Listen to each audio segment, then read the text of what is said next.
Hello বন্ধুরা, আসসালামু আলাইকুম। আশা করি আপনারা সবাই অনেক অনেক ভালো আছেন এবং সুস্থ আছেন।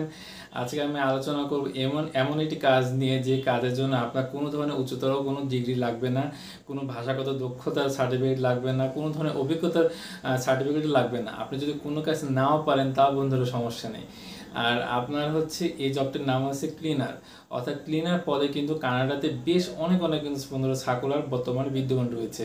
আপনি সেগুলোতে কিন্তু খুব সহজে আবেদন করতে পারেন এবং খুব সহজে কিন্তু আপনার পরিবার সহ কিন্তু আপনার সেখানে যেতে পারবেন।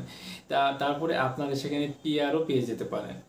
যেহেতু কিছুদিন কাজ করা লাগতে পারে, অর্থাৎ 2 থেকে 3 বছর সেখানে যদি আপনি একটানা ভালো মতো কাজ করতে পারেন, তাহলে কিন্তু আপনার হচ্ছে পিআর বা টিআরের জন্য কিন্তু আবেদন করতে পারবেন। আরেকটা বন্ধুরা কথা আসি, যে এখানে কিন্তু আবেদনের জন্য আপনার কোনো ধরনের ভাষাগত দক্ষতা দরকার নেই, কোনো ধরনের অভিজ্ঞতার সার্টিফিকেট দরকার নেই। তবে যাদের আছে তাদের জন্য তো ভালো, আর যাদের নেই তাদের দুশ্চিন্তা করার কিছু নেই। কারণ আপনার হচ্ছে তারা আপনাকে সেখানে শিখিয়ে নেবে, অর্থাৎ আপনি যদি সেই কাজটি না পারেন, সেই কাজটি তারা প্রথমে ফ্রিতে আপনাকে শিখিয়ে নেবে, শিখিয়ে নিয়ে তারপরে হচ্ছে আপনার হচ্ছে মূল কাজে নিয়ে নেবে। এই নিয়ে বন্ধুরা চিন্তার কোনো কিছু নেই। আর এটা আবেদন প্রক্রিয়া খুবই সহজ। আমি এটা লিঙ্ক ভিডিও ডেসক্রিপশন বক্সে দিয়ে দেবো, সেখান থেকে আপনার সরাসরি লিঙ্কে গিয়ে আপনার আবেদন করতে পারেন।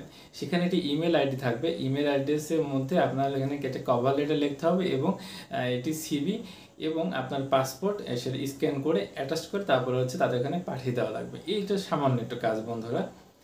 আর এখানে কিন্তু অনেক ধরনের বন্ধুরা সুযোগ সুবিধা রয়েছে।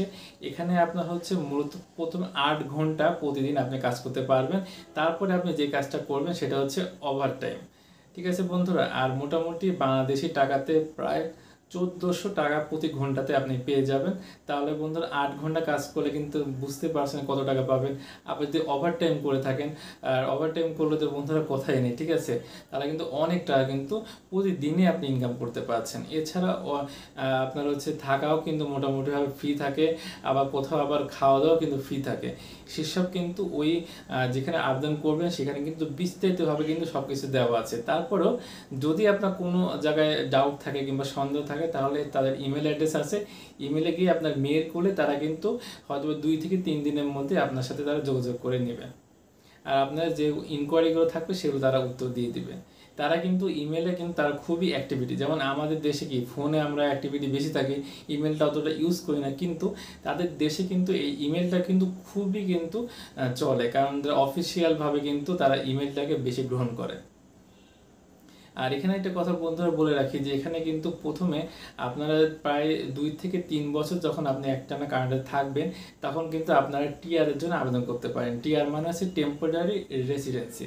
তারপরে আরও তার 2 বছর পরে, অর্থাৎ আপনি যখন 5 থেকে 5.5 বছর যখন সেখানে স্টে করবেন, তখন আপনি হচ্ছে পিআর জন্য আবেদন করতে পারবেন। আর পিআর পাওয়া মানে হচ্ছে পার্মানেন্ট রেসিডেন্সি, তখন কিন্তু আপনার ধীরে ধীরে কিন্তু সবাইকে নিয়ে আসতে পারবেন। ঠিক আছে বন্ধুরা, এটা কিন্তু একদম সহজ প্রক্রিয়া। আর কানাডাতে হচ্ছে বর্তমানে প্রতি বছর প্রায় লক্ষ লক্ষ কর্মী তারা হচ্ছে নিচ্ছে, কারণ সেখানে কিন্তু জনসংখ্যা খুবই কম। ঠিক আছে, মোটামুটি প্রায় 4 কোটি কাছাকাছি কিন্তু তাদের জনসংখ্যা। এত বড় একটি দেশ কিন্তু তাদের জনসংখ্যা খুব কম, তাই তারা কিন্তু বিদেশ থেকে আপনার কর্মী হায়ার করে নিচ্ছে। বিশেষ করে কিন্তু বাংলাদেশ, আপনার ইন্ডিয়া বলেন, পাকিস্তান বলেন, এদের কিন্তু তারা বেশি পছন্দ করে। কারণ কি জানেন? কারণ তারা কিন্তু অনেক কর্মঠ, অর্থাৎ তারা কাজে অনেক পারদর্শী থাকে।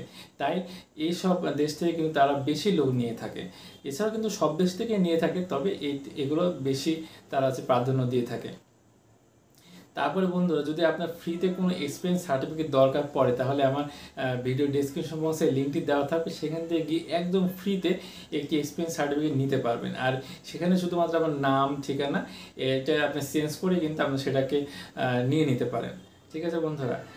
এছাড়াও আপনার হচ্ছে অন্যান্য এখানে আবেদনের জন্য কি কি লাগবে আমি সেটা বলে দিই। সেখানে আপনার প্রথমত 1 বছরের আপনার যে ভিসা, 1 বছরের যাতে পাসপোর্টের মেয়াদ থাকে সেরকম একটি পাসপোর্ট থাকা লাগবে। তারপরে হচ্ছে 35x45 মিলিমিটারের একটি সাদা ব্যাকগ্রাউন্ডের ছবি লাগবে। ঠিক আছে, তারপরে একটি হচ্ছে কভার লেটার লাগবে, আর এটি হচ্ছে সিভি লাগবে। ঠিক আছে বন্ধু, এটা হচ্ছে কানাডিয়ান রিজুমে বা কানাডিয়ান স্টাইলে সেটা হওয়া লাগবে। আর আরেকটি হলো বন্ধুরা, এখানে যদি আপনার কোন ধরনের সার্টিফিকেট থাকে, অর্থাৎ এক্সপিরিয়েন্স সার্টিফিকেট, এছাড়াও যদি কোনো এডুকেশন সার্টিফিকেট থাকে কিংবা আদার্স যদি কিছু থাকে, তাহলে সেটাকে পিডিএফে সেটাকে মানে স্ক্যান করে তারপর সেটাকে পিডিএফ করে নিতে হবে। ঠিক আছে বন্ধুরা। তাছাড়া যদি আপনার কোনো এক্সট্রা কারিকুলাম অ্যাক্টিভিটিস থাকে, যে আপনি অন্যান্য কোনো কাজে যদি কোনো পারদর্শী হয়ে থাকেন, তাহলে সেগুলো সার্টিফিকেট কিন্তু সেখানে দিয়ে দিতে পারে, তাহলে একটু বেশি অ্যাডভান্টেজ পেলেন। তবে যাদের নেই তারা কিন্তু চিন্তা করার কিছু নেই, কারণ আমি প্রথমে বলেছি এখানে কিন্তু কোন ধরনের অভিজ্ঞতা কিংবা কোন ধরনের কিছুই লাগবে না, তারা কিন্তু আপনাকে শিখিয়ে পড়ে তারপরে নেবে, ঠিক আছে। আর অসুবিধার কথা বন্ধুরা বলবে, কারণ সুবিধা থাকলে কিন্তু অসুবিধা কিছু থাকে।